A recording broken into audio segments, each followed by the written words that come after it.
नमस्कार मित्रों, कृष्णाज एकेडमी में एक बार आपका फिर से स्वागत है। जैसे कि पिछले दो क्लास में हमने वाटर सॉल्युबल विटामिन्स यानी कि जल में घुलनशील विटामिन्स और उनके क्वेश्चन की प्रैक्टिस की थी।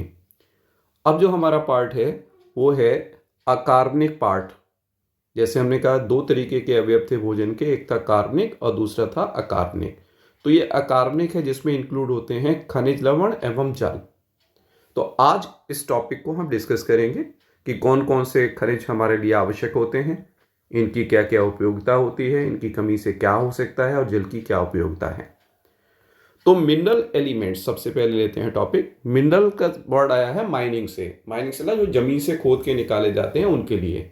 जैसे दो तरीके के एलिमेंट्स होते हैं, कुछ ऐसे हैं जो एयर से लिए जाते हैं, जैसे कार्बन है, हाइड्रोजन है, ऑक्सीजन है, नाइट्रोजन है। लेकिन जैसे हम कहते हैं जिंक है, कॉपर है, आयरन है, एमएन है, मैग्नीज है, ये सब जो है मिनरल्स की कैटेगरी में आते हैं।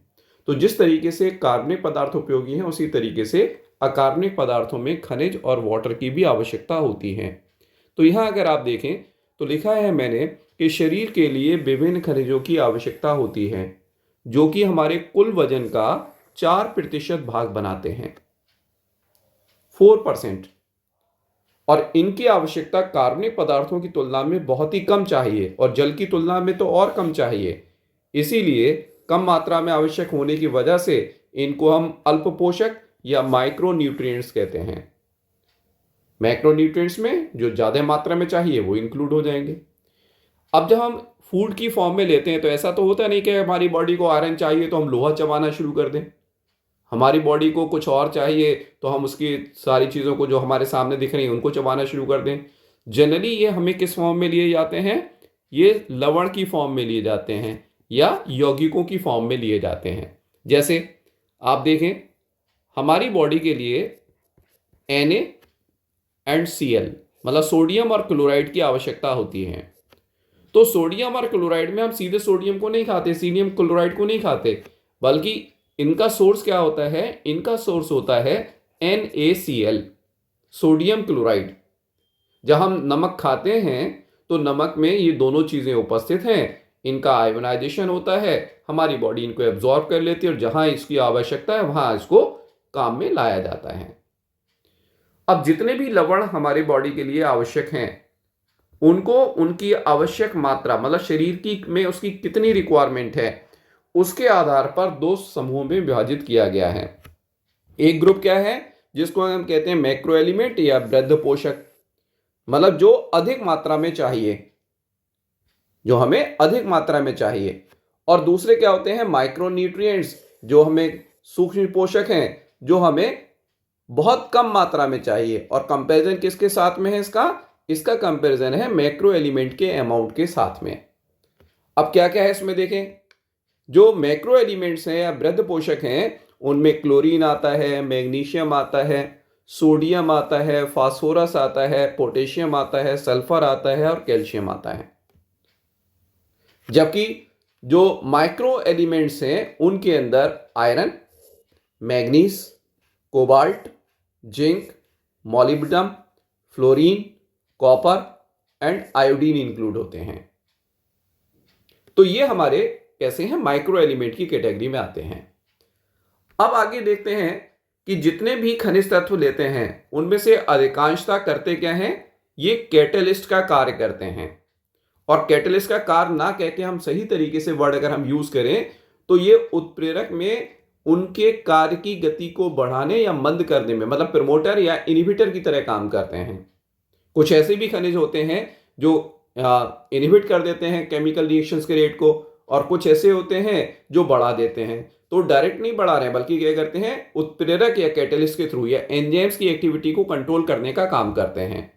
जब आप एंजाइम का चैप्टर पढ़ते हो तो वहां पर आता है प्रमोटर और इनहिबिटर्स। नेक्स्ट आता है, हमने यहां पर कुछ प्रमुख खनिज तत्व के बारे में डिस्कस किया है कि उनका स्रोत क्या है, उनका कार्य क्या है और उनके कमी या अधिकता से होने वाले प्रभाव क्या होंगे। तो सबसे पहला हमारा जो सबसे इंपॉर्टेंट है कैल्शियम और फास्फोरस, उनको लिया है। तो कैल्शियम का स्रोत क्या होता है? फल है, सब्जियां हैं, दूध है, अनाज और मांस के अंदर ये प्रेजेंट होता है। कार्य क्या है? ये ब्लड के कोआगुलेशन में यानी कि रक्त के स्कंदन में सहायक होता है। जब हमारे चोट लगती है तो रुधिर बहना शुरू हो जाता है, लेकिन कुछ समय के पश्चात वो बहना बंद हो जाता है, तो उसको कहते हैं रुधिर का स्कंदन हो गया, ब्लड क्लॉटिंग हो गई, थक्का जम गया। अगर कैल्शियम की मात्रा कम हो जाती है तो ये डिले हो जाएगा। दूसरा क्या होता है, मांसपेशियों के संकुचन और शिथिलन के लिए इनकी आवश्यकता होती है। जो भी हम काम करते हैं जिसमें हमारी मसल्स का मूवमेंट होता है या गति होती है, उनके लिए पेशी संकुचन आवश्यक है, उनका शिथिलन आवश्यक है। तो उसमें जो आवश्यक एलिमेंट है वो क्या है, कैल्शियम। और मोस्ट इंपॉर्टेंट, ये दांतों और अस्थियों के निर्माण में सहायक होता है। अगर मान लीजिए इसकी कमी हो जाएगी तो अस्थि की दुर्बलता हो जाएगी, वीक हो जाएंगी। बड़े हैं तो उनकी हड्डियां आसानी से टूट सकती हैं, सॉफ्टनेस उनके अंदर आना शुरू हो जाती है। और बच्चे हैं तो आपको पता ही है कि रिकेट्स जैसी बीमारी में वो लीड कर सकता है। ऐसे ही मांसपेशियां अक्रियाशीलता को शो करती हैं। कभी कभी आपने देखा ना कि हमारी मसल पुल कर जाती हैं और बहुत दर्द होता है, पेन होता है, तो उनमें भी कुछ ऐसी ही कंडीशन होती है कि एक बार एक साथ कॉन्ट्रैक्ट कर जाएंगी तो वो कैल्शियम के थ्रू ही नियंत्रित करने का कार्य करते हैं। और अभी मैंने कहा रक्त स्कंदन, अगर मान लीजिए कि हमारी बॉडी में कैल्शियम कम हो जाए तो चोट लगने पर हो सकता है कि कैल्शियम अगर कम है तो नॉर्मल टाइम से अधिक टाइम में हमारा ब्लड क्लॉट हो। और आपको बताया था ये एक प्रकार की बीमारी जो हमने आनुवांशिक बीमारी के रूप में पढ़ा था, हीमोफीलिया, उसी तरीके के लक्षण इसमें उत्पन्न हो जाते हैं। और अगर और भी विटामिन के की भी कमी हो जाए, कैल्शियम आयन की भी कमी हो जाए, तो फिर क्या हो सकता है, ये हीमोफिलिक कंडीशन में लीड कर सकता है। दूसरा जो आता है वो है फास्फोरस। फास्फोरस क्या करेगा, फास्फोरस का सोर्स होते हैं दालें हैं, दूध है, अंडा है और मांस है। ये भी कैल्शियम की तरह दांतों और अस्थियों के विकास में सहायक होता है। लेकिन इसका इंपॉर्टेंट पार्ट होता है ये डीएनए और आरएनए का निर्माण करता है। जब आप पढ़ोगे न्यूक्लियोटाइड की संरचना, जो कि न्यूक्लिक एसिड की यूनिट होती हैं, तो उसमें एक होता है नाइट्रोजनस बेस, एक होता है पेंटोज शर्करा या शुगर, और एक होता है फास्फोरिक एसिड। तो जो फास्फोरिक एसिड है, ये फास्फोरिक एसिड जब तक नहीं मिलेगा तब तक न्यूक्लिक एसिड की चेन नहीं बनेगी। ये बहुत इंपॉर्टेंट है। और जब तक डीएनए आरएनए का निर्माण नहीं होगा तो हमारी सेल की सारी प्रक्रियाएं रुक जाएंगी। जैसे कोशिका विभाजन होता है तो नए डीएनए बनना है, उसकी कॉपी बननी है, या सेल के अंदर जो भी काम होते हैं डीएनए आरएनए बनाता है, आरएनए से फिर प्रोटीन और एंजाइम्स बनते हैं। और एक और इंपॉर्टेंट चीज, ये उपापचय क्रियाओं में भाग लेता है। जैसे आपको पता है कि एटीपी जिसको हमने कहा था, ये करेंसी होता है एनर्जी की हमारी बॉडी में। जब भी जरूरत होगी तो ये काम करेगा। क्या होता है देखें, जब ये एटीपी में से एक फॉस्फेट निकलकर एडीपी बनाता है, ठीक है, तो ये फॉस्फेट इससे अलग हो गया, इसको कहते हैं इनऑर्गेनिक फॉस्फेट, और इससे ऊर्जा निकल जाती है जो हम अपने कामों में लेते हैं। और जब श्वसन में ऊर्जा निकलती है तो क्या होता है, ये एडीपी फॉस्फेट से फिर से क्रिया करके क्या करेगा, एनर्जी को अपने अंदर स्टोर कर लेगा। तो ये जो एटीपी चक्र होता है, जो ऊर्जा उत्पादन में, ऊर्जा के संचय में हेल्प करता है, उसमें फॉस्फेट प्रमुख भूमिका निभाता है। तो क्या क्या होगा इससे देखें, इससे इंपैक्ट आएगा कि एक तो अस्थि और दंत की दुर्बलता डेवलप होगी, और जो बॉडी की ग्रोथ है वो बाधित हो जाएगी। क्यों, क्योंकि ऊर्जा वगैरह सारी कम मात्रा में मिलेगी, आरएनए डीएनए प्रॉपर नहीं बनेंगे, उसकी वजह से ऐसी कंडीशंस डेवलप होंगी। नेक्स्ट आता है जिसका नाम है आयरन या लोहा, जिसका सिंबल होता है Fe। स्रोत क्या है, फल है, हरी सब्जियां हैं, दूध है, अंडे और मांस हैं। इसका प्रमुख कार्य क्या होता है, ये शरीर में हीमोग्लोबिन और साइटोक्रोम के संश्लेषण में सहायक होता है। हीमोग्लोबिन आप जानते हैं सबसे इंपॉर्टेंट है, खासतौर से गैसों के परिवहन के लिए।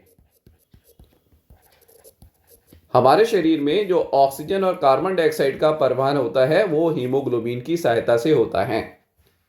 और जब ऑक्सीजन नहीं मिलेगी, कार्बन डाइऑक्साइड बढ़ने लगेगी शरीर में, तो आप जानते हैं क्या होगा। साइटोक्रोम श्वसन की प्रक्रिया में एक टॉपिक आप पढ़ोगे श्वसन में, जिसको कहते हैं ईटीएस, इलेक्ट्रॉन ट्रांसपोर्ट तंत्र। ईटीएस, इलेक्ट्रॉन ट्रांसपोर्ट तंत्र या इलेक्ट्रॉन ट्रांसपोर्ट सिस्टम, इसमें साइटोक्रोम की प्रमुख भूमिका होती है।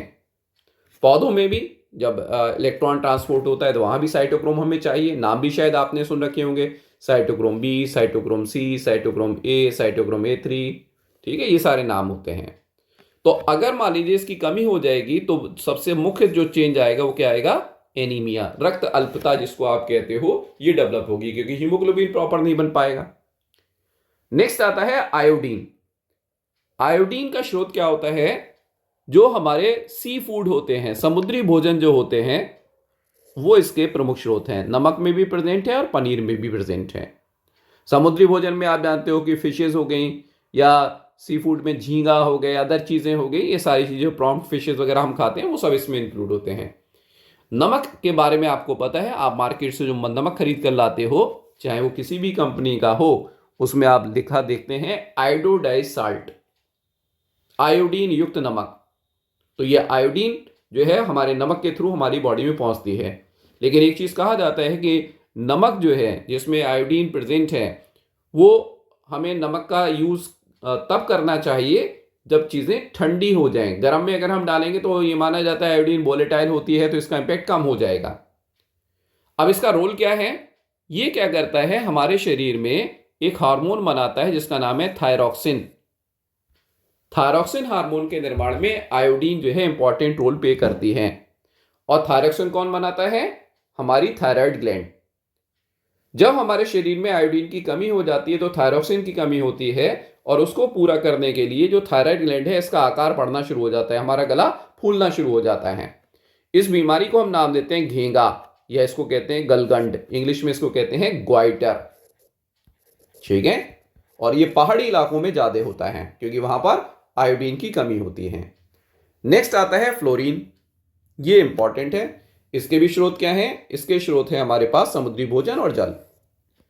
ये दांतों के रखरखाव के लिए जरूरी होता है, खास तौर से दांतों में जो व्हाइट कलर होता है ऊपर इनेमल, उसके नीचे होता है डेंटिन। इनेमल व्हाइट कलर का और बहुत हार्ड सब्सटेंस होता है, और डेंटिन पीले रंग का होता है। अब क्या होता है कि अगर जल में फ्लोरीन की मात्रा बढ़ जाए या हमारी बॉडी में फ्लोरीन की मात्रा ज्यादा आना शुरू हो जाए तो एक बीमारी होती है जिसको कहते हैं फ्लोरेसिस। जो हमारे दांत हैं उन दांतों में क्या होगा, इनका डेंटिन खराब होना शुरू हो जाएगा, और इस पर येलो कलर का इनेमल खराब होना शुरू हो जाएगा, नीचे से येलो कलर का पार्ट जो है वो दिखना शुरू हो जाएगा, मतलब पीले रंग के धब्बे पड़ने शुरू हो जाते हैं। और ये हमारे स्टेट में, राजस्थान में पहले बहुत ज़्यादा था, लेकिन जब से हमने वाटर को चेंज किया है, मतलब नॉर्मली हम सप्लाई वाटर जो लेते हैं उसके अंदर अब फ्लोरीन इतना अधिक नहीं है। नेक्स्ट आता है कोबाल्ट। कोबाल्ट का स्रोत क्या है, कोबाल्ट का स्रोत है दूध एवं मांस। और आपको बताया था कोबाल्ट जो है विटामिन B12 का एक घटक है। विटामिन B12 का साइंटिफिक नेम क्या था, साइनेकोबालामिन। और इसका कार्य क्या है, ये जो विटामिन B12 है, कोबाल्ट है, ये आरबीसी के मैच्योरेशन में हेल्प करता है। और आरबीसी जब मैच्योर नहीं हो पाएंगी तो एक बीमारी होगी जिसको हम कहेंगे एनीमिया। एनीमिया याद है, इसके आगे एक और वर्ड भी बताया था मैंने जब विटामिन B12 के बारे में बात की थी, इसको कहा जाता है पर्नीशियस एनीमिया। पर्नीशियस एनीमिया में ये लीड करेगा। नेक्स्ट आता है मैग्नीशियम। मैग्नीशियम भी बहुत इंपॉर्टेंट है। ये हरी सब्जियों, फल और अनाज में पाया जाता है, और ये बहुत सारी क्रियाओं में सहकारक का कार्य करता है, जिसकी वजह से मेटाबॉलिक अनियमितताएं आरंभ होती हैं। जैसे श्वसन के अंदर मैग्नीशियम आयन की उपयोगिता बहुत ज़्यादा है। ऐसे ही अगर हम बात करें फोटोसिंथेसिस में मैग्नीशियम और मैग्नीज दोनों की उपयोगिता बहुत होती है। और मैग्नीशियम स्पेशली, ठीक है, जहां पर भी फॉस्फेट जुड़ता है या फॉस्फेट निकलता है वहां पर एक एक्टिवेटर का कार्य करता है। और सबसे इंपॉर्टेंट ये होता है प्रोटीन सिंथेसिस में। प्रोटीन सिंथेसिस आप पढ़ेंगे राइबोसोम पर होती है, और हर राइबोसोम जो है वो 2 यूनिट का बना होता है, एक छोटी यूनिट और एक बड़ी यूनिट। ये दोनों प्रोटीन सिंथेसिस के समय आपस में जुड़ती हैं, और जब जुड़ेंगी तो यहां पर मैग्नीशियम आयन की एक फिक्स कंसंट्रेशन चाहिए। अगर मैग्नीशियम आयन से कम हो जाएगा तो ये आपस में नहीं जुड़ेंगे, जिससे प्रोटीन सिंथेसिस नहीं होगी और मेटाबॉलिक एक्टिविटीज बुरी तरीके से प्रभावित होंगी। नेक्स्ट आता है सोडियम। सोडियम नमक इसका सबसे बड़ा सोर्स है, बाकी भी फूड में मिलता है लेकिन नमक इसका बेस्ट सोर्स है, क्योंकि अभी ऊपर मैंने आपको बताया नमक है NaCl, तो ये दो पार्ट में टूटेगा, Na एंड Cl। तो Na जो है, ठीक है, ये हमारी बॉडी के लिए बहुत इंपॉर्टेंट है। क्या क्या करता है? जल संतुलन या वाटर बैलेंस को बनाता है, एसिड बेस बैलेंस को बनाने में या अच्छा अम्ल क्षार जो है संतुलन बनाने में हेल्प करता है, और सबसे इंपॉर्टेंट हमारे शरीर में जो भी हम उद्दीपन ग्रहण करते हैं या हमारे शरीर में जो भी आदेश मिलते हैं बॉडी के डिफरेंट पार्ट को कार्य करने के लिए, वो तंत्रिका आवेग के रूप में होते हैं, और इसके निर्माण में सोडियम और पोटेशियम दोनों कार्य करते हैं। ये एक डिटेल पार्ट है, जिन्होंने पढ़ा है उसको याद भी आ रहा होगा। तो ये NaCl जैसे पढ़ते हैं ना, ये हमारा एक्सॉन होता है, इसमें बाहर की तरफ प्लस चार्ज, अंदर की तरफ माइनस चार्ज जो होता है, ये सोडियम और पोटेशियम की वजह से होता है। तो यहां क्या होगा, इसके इफेक्ट क्या होंगे? अगर सोडियम कम हो रहा है तो भूख की कमी हो जाएगी और ब्लड प्रेशर जो है वो कम होगा। आपने पढ़ा है कि जिन लोगों को हाई ब्लड प्रेशर होता है उनको ये सलाह दी जाती है कि नमक कम करें, लो साल्ट, सोडियम कम ले।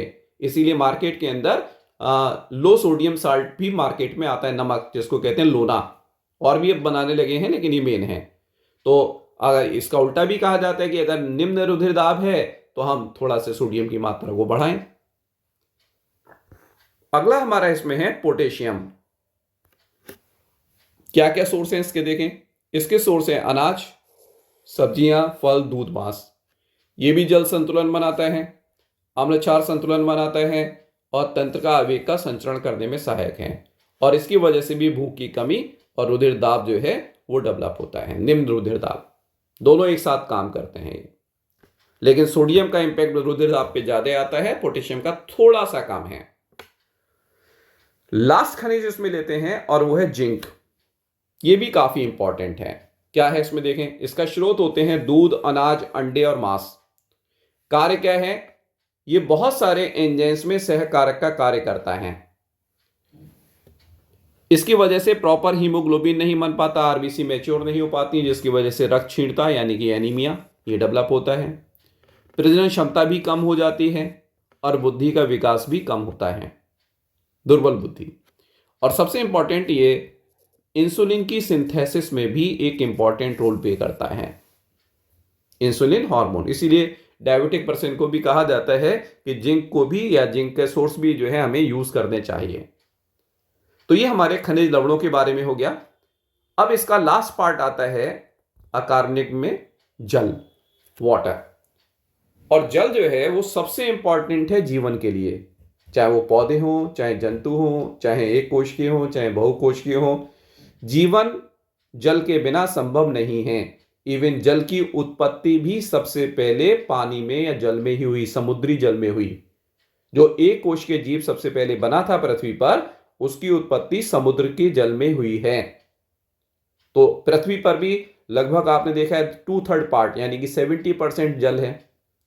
ऐसे ही मनुष्य के शरीर में भी लगभग 70% जो रेंज है वो है 50 से 70% जल पाया जाता है। इवन हमारे जीव द्रव के अंदर भी सबसे अधिक मात्रा में जल पाया जाता है, जिसमें हम पढ़ेंगे अभी आगे कि अलग अलग बॉडी पार्ट में अलग अलग तरीके की मात्रा प्रेजेंट हो सकती है। एज के साथ भी मात्रा कम या ज्यादा हो सकती है। और इसके बारे में आप जानते हैं कि हमारे एक प्रमुख कवि हुए हैं जिनका नाम है रहीमदास, जिन्होंने कहा है, याद है किसी को तो बताएं, एक दोहा उन्होंने कहा है, रहमन पानी राखिए बिन पानी सब सून, पानी गए ना उबरे मोती मानस चून। इसको कभी फिर डिस्कस करेंगे डिटेल से, लेकिन उन्होंने भी जल की उपयोगिता जीवन में बताई है। अब जीव द्रव में जो जल पाया जाता है वो दो तरीके का हो सकता है। एक तो क्या है, स्वतंत्र जल, जो लगभग 95% होता है, और दूसरा क्या होता है, आबद्ध, बाइंड, बंधक जल, जो केवल 5% होता है। सबसे महत्वपूर्ण जो होता है वो है स्वतंत्र जल। स्वतंत्र जल में क्या होगा देखें, इसमें जितनी भी हमारी उपापचय रासायनिक अभिक्रियाएं हैं वो होती हैं। क्यों? क्योंकि जल जो है वो विलायक की तरह कार्य करता है। जैसे जब अभी हम बार बार एक एग्जाम्पल लेके चल रहे हैं कि NaCl है, तो NaCl जब जल में डाला जाता है तभी तो ये सोडियम और क्लोराइड में चेंज होता है। या ऐसे ही अगर आप कहें कि आपने पढ़ा डाइसैकराइड, डाइसैकराइड का फॉर्मूला पता है किसी को? जैसे सुक्रोज का फॉर्मूला, तो क्या होता है C12H22O11। ये क्या करता है, इसका जब जल अपघटन होगा तो जल का एक अणु से जुड़ेगा और ये टूट जाएगा C6H12O6 के 2 मॉलिक्यूल्स में। तो जितनी भी प्रक्रियाएं, रासायनिक क्रियाएं होती है उसमें जल की बहुत ही इंपॉर्टेंस है, बिना इसके काम नहीं चल सकता। ओके, अब देखें किस किस जगह पर कितनी कितनी मात्रा में जल पाया जाता है। भ्रूणीय अवस्था में यानी कि एम्ब्रियोनिक डेवलपमेंट के समय जो सेल्स होती हैं उनके अंदर जल की मात्रा 90 से 95% तक हो सकती है। अभी हमने कहा इनेमल दांतों का सबसे हार्डेस्ट सब्सटेंस होता है केमिकल कंपाउंड, और इसमें जल की मात्रा केवल 5% ऐसे भी कम हो सकती है। ओके, ऐसे ही एज बढ़ने के साथ साथ जल की मात्रा कम होती जाती है। भ्रूण कोशिका में अंदर हमने बताया ज्यादा है, नॉर्मल स्वस्थ मनुष्य के अंदर 50 से 70% है। अगर मान लीजिए और बुढ़ापे की तरफ हम जाएंगे तो जल का इंटेक कम होता जाता है, जल की कमी होती जाती है, जिसकी वजह से वृद्धावस्था में उपापचय क्रियाएं धीमी होती जाती हैं। आपने देखा है कुछ बीमारी होती हैं जिनको हम कहते हैं डायरिया, उल्टी और दस्त होते हैं, जिसमें जरूरत से ज्यादा अगर जल निकल जाता है, निर्जलीकरण हो जाता है, तो आदमी की डेथ भी हो जाती है। उसका रीजन क्या है कि रासायनिक अभिक्रियाएं रुकना शुरू हो जाती हैं। जब रासायनिक अभिक्रियाएं रुकना शुरू हो जाएंगी तो फिर पर्सन की डेथ हो सकती है। इसीलिए क्या किया जाता है, ये कहा जाता है ORS का हम यूज करें, मतलब पानी और साल्ट को मिला के जो आता है ORS, जीवन रक्षक घोल जिसको हम कहते हैं, उसको पिए। लेकिन अगर उससे भी कोई फायदा नहीं मिल रहा है, ज्यादा लूज मोशंस और वोमिटिंग हो रही है, ज्यादा वाटर लॉस हो रहा है, तो हॉस्पिटल में एडमिट करके उसको इंटरवेनस डेक्सट्रोज जो है वो दिया जाता है, और साथ में साल्ट भी दिए जाते हैं जिसको आप कहते हो सैलाइन ट्रिप, क्योंकि अगर ऐसा नहीं करेंगे तो डेथ हो जाएगी। नेक्स्ट आता है, अगर अदर एनिमल की बात करें तो एक फिश होती है, फिश तो नहीं है, जेली फिश इसको नाम दिया, ये सिलिंट्रेट है। इसके अंदर जल की मात्रा 95 से 99.8% यानी कि 99.8% तक होती है। तरबूज में अगर हम बात करें तो इसका अमाउंट कितना है, 92% है। और हमारे बॉडी के डिफरेंट फ्लूइड में वाटर पाया जाता है, जैसे सलाइवा या लार होता है, हमारा लसिका है जिसको लिम्फ कहते हैं, ब्लड है, ठीक है, ये सारी चीज़ सब में प्रेजेंट होता है। लेकिन सबसे ज़्यादा मात्रा हमारे सलाइवा में होती है, जो कितनी है 99, इससे भी ज़्यादा भी होता है, लेकिन इतना जनरली हमारे सलाइवा में प्रेजेंट होता है।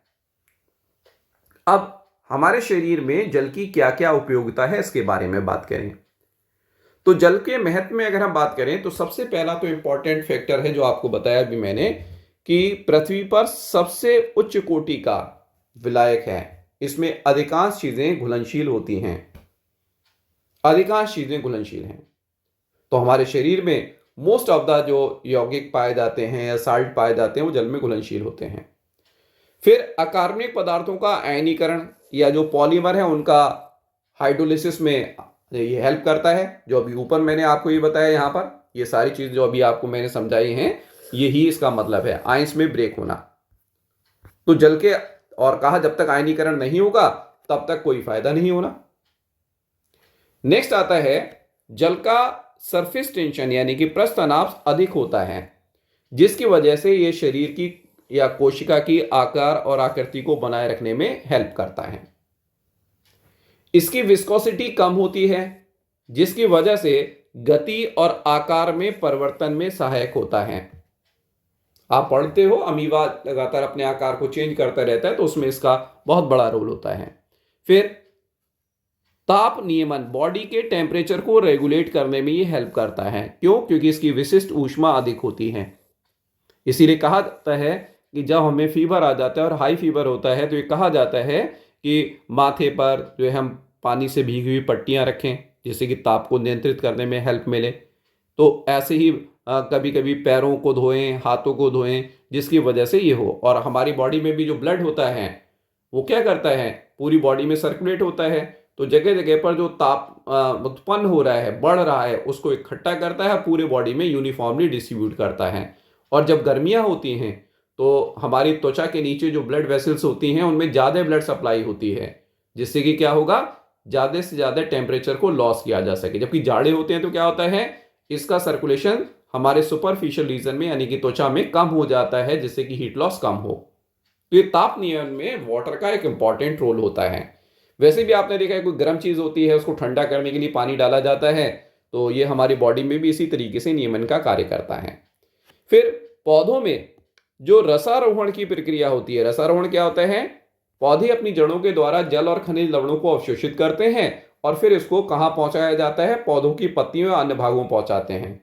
तो इसमें दो तरीके के बल काम करते हैं जो जल का प्रमुख रीजन होते हैं।